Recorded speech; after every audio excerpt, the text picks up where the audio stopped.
आज आपण एका खूपच इंटरेस्टिंग विषयावर बोलणार आहोत. विचार करा, AI फक्त उत्तरं शोधण्यासाठी नाही, तर आपला अभ्यासच स्मार्ट करण्यासाठी कसा वापरता येईल. चला बघूया. तो क्षण आठवतोय? डेडलाईन जवळ आलेली, 20 पानांचा पेपर लिहायचा आहे आणि कळत नाहीये सुरुवात कुठून करायची. हो ना? हे आपल्या सगळ्यांबरोबर कधी ना कधी होतंच. पण थांबा, आता काळजी करायचं कारण नाही. कारण आपल्या मदतीला एक नवीन स्टडी पार्टनर आला आहे. आणि नाही, तो फक्त उत्तरं देणारा मशीन नाहीये, तर तो आपल्या शिकण्याच्या प्रवासात एक खराखुरात साथीदार बनू शकतो. तर आज आपण काय काय बघणार आहोत? सुरुवात करूया एका नवीन AI ट्युटरच्या कल्पनेनं. मग बघूया की रिसर्चसाठी AI आपल्याला कशी मदत करू शकतं. त्यानंतर वाचलेलं लक्षात कसं ठेवायचं, आपलं कॅलेंडर कसं मॅनेज करायचं आणि सगळ्यात महत्त्वाचं, हे सगळं नैतिकतेनं, योग्य पद्धतीने कसं करायचं. चला तर मग सुरू करूया. ओके, तर पहिला मुद्दा आपला नवीन AI ट्युटर. पण थेट टूल्सवर उडी मारण्याआधी 1 मिनिट थांबूया. आधी हे समजून घेऊया की AI खरंच शिकायला मदत कसं करतं. यामागचं काय आहे. हे बघा, ही काही हवेतली गोष्ट नाहीये. शिक्षण तज्ज्ञांनी यावर संशोधन करून एक फ्रेमवर्क तयार केलाय. यानुसार AI आपल्याला पर्सनलाइज सपोर्ट देतं, म्हणजे प्रत्येकाच्या गरजेनुसार वेगळी मदत, आणि आपल्याला लगेच फीडबॅक मिळतो. यामुळे काय होतं, आपला सहभाग वाढतो आणि गोष्टी जास्त चांगल्या समजतात. म्हणजेच आपण या AI टूल्सकडे एक इंटेलिजंट ट्युटरिंग सिस्टम म्हणून बघतोय. सोप्या भाषेत सांगायचं तर हा एक असा पर्सनल ट्युटर आहे जो आपल्या शिकण्याच्या स्पीड आणि पद्धतीनुसार स्वतःला बदलतो. ही गोष्ट पारंपरिक म्हणजे एकाच मापात सगळ्यांना बसवणाऱ्या शिक्षण पद्धतीपेक्षा खूपच वेगळी आणि प्रभावी आहे. चला आता पुढच्या टप्प्याकडे जाऊया. कुठल्याही मोठ्या असाइनमेंटची सुरुवात होते ती रिसर्चने, म्हणजे संशोधनाने. आणि इथेच एक खूप पॉवरफुल टूल आपल्या मदतीला येतं. याचं नाव आहे कन्सेन्सस. त्याची टॅगलाईनच बघा किती जबरदस्त आहे. अनेक दिवसांचं रिसर्चचं काम आता काही मिनिटात. आता कन्सेन्सस नक्की काय करतं? तर हे फक्त गुगल सर्च सारखं नाहीये. हे 250 मिलियनपेक्षा जास्त रिसर्च पेपर्समधून माहिती शोधतं. इतकंच नाही तर त्या पेपर्समधले महत्त्वाचे निष्कर्ष एकत्र करतं, कुठे 2 संशोधकांमध्ये मतभेद आहेत ते शोधतं, आणि आपल्याला त्या विषयावरचं एकूण चित्र स्पष्ट करून देतो. विचार करा, यामुळे आपला किती वेळ वाचू शकतो. बरं, रिसर्च तर झालं. आपल्याकडे सगळे पेपर्स आणि नोट्स जमा झालेत. पण आता पुढचं चॅलेंज, हे सगळं वाचून समजून घेणं आणि त्याहून महत्त्वाचं ते लक्षात ठेवणं. आणि या कामासाठी आपल्याकडे आहे गुगलचं नोटबुक LM. हे टूल खास आपण जमा केलेल्या PDFs आणि डॉक्युमेंट्सचं विश्लेषण करण्यासाठी बनवलं आहे. म्हणजे फक्त वाचन नाही, तर वाचनाचं पोस्टमॉर्टम.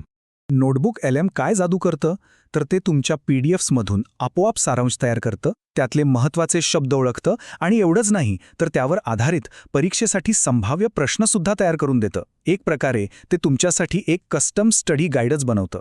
म्हणजे आपलं निष्क्रिय वाचन आता झालं सक्रिय शिक्षण.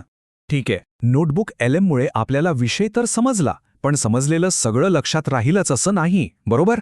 आणि इथेच येतो अभ्यासाचा दुसरा महत्त्वाचा भाग, मेमरायझेशन. यासाठी रिमनोट हे ॲप स्पेस्ड रिपिटेशन नावाची एक सायंटिफिक पद्धत वापरतं. आता हे रिमनोट काम कसं करतं? सोपं आहे. तुम्ही तुमच्या नोट्सचे डिजिटल फ्लॅशकार्ड्स बनवता, मग ॲप तुम्हाला त्यावर प्रश्न विचारतं. जे प्रश्न चुकतात ते तुम्हाला लवकर आणि जास्त वेळा विचारले जातात, आणि जे बरोबर येतात ते नंतर विचारले जातात. या शास्त्रीय पद्धतीने माहिती आपल्या शॉर्ट टर्म मेमरीमधून थेट लाँग टर्म मेमरीमध्ये पक्की बसते. तर मुद्दा अगदी स्पष्ट आहे. प्रत्येक कामासाठी एक खास हत्यार. विषयाची खोलवर समज मिळवण्यासाठी नोटबुक LM आणि ते कायम लक्षात ठेवण्यासाठी रिमनोट. योग्य कामासाठी योग्य साधन निवडणं महत्त्वाचं आहे. ओके, तर आपल्याकडे ज्ञान आहे आणि ते लक्षात ठेवण्याची पद्धतही आहे. पण आता हे सगळं प्रत्यक्षात आणायचं कसं? म्हणजे कामाचं नियोजन कसं करायचं?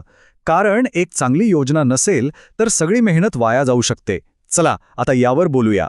आणि इथेच क्लॉड किंवा ChatGPT सारखे AI टूल्स आपला पर्सनल प्रोजेक्ट मॅनेजर बनवून मदतीला येतात. हो, अगदी बरोबर ऐकलत. आता AI आपल्याला टाइम मॅनेजमेंटमध्ये मदत करणार. हे काम कसं करतं? तर तुम्ही AIला तुमची मोठी असाइनमेंट सांगून त्याचे लहान लहान रोजच्या कामामध्ये विभाजन करायला सांगू शकता. याहूनही भारी म्हणजे एनर्जी बेस्ड शेड्यूलिंग.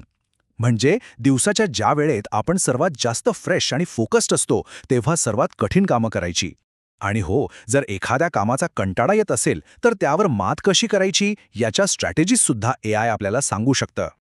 उदाहरणार्थ, तुम्ही असा प्रॉम्प्ट देऊ शकता, मी कॉलेजचा विद्यार्थी आहे, माझं लक्ष साधारणपणे सकाळी जास्त लागतं, माझ्या एनर्जी लेव्हलनुसार मला एक प्रॅक्टिकल वीकली शेड्यूल बनवून दे. हा प्रॉम्प्ट तुम्ही तुमच्या गरजेनुसार बदलू शकता. किती सोपं आणि प्रभावी आहे नाही का? चला, आता आपल्याकडे टूल्स आहेत आणि एक प्लॅन पण आहे. पण थांबा, ही गोष्ट यशस्वी होण्यासाठी अजून एक आणि कदाचित सर्वात महत्त्वाची पायरी बाकी आहे. आणि ती पायरी आहे स्मार्ट आणि नैतिक अभ्यास. एका शैक्षणिक पेपरमधलं हे वाक्य खूप महत्त्वाचं आहे. ते म्हणतं की एआयची सोय माहितीला ज्ञानात बदलणाऱ्या आपल्या बौद्धिक कष्टांची जागा घेऊ शकत नाही. याचा अर्थ स्पष्ट आहे. एआय मदतनीस आहे, मालक नाही. तर मग एआय वापरताना काय लक्षात ठेवायला हवं? पहिलं, एआयचा वापर कामात मदत म्हणून करा, त्याच्याकडून विचार करून घेऊ नका. दुसरं, शैक्षणिक प्रामाणिकपणा जपा. तिसरं, आपल्या कामाची जबाबदारी आपलीच आहे. आणि चौथं, एआयने दिलेल्या माहितीवर आंधळेपणाने विश्वास ठेवू नका, ती नेहमी तपासा. थोडक्यात आपला मेंदू वापरायचा आहे, त्याला भाड्याने द्यायचा नाही. आणि शेवटी हा एक प्रश्न, एआय आपल्याला अभ्यासाचा प्लॅन तर बनवून देईल, पण शिकण्याची जबाबदारी कोणाची? विचार करा, एआय एक उत्तम साधन आहे, पण शिकण्याची, समजून घेण्याची आणि प्रगती करण्याची इच्छा आणि जबाबदारी ही शेवटी आपलीच आहे.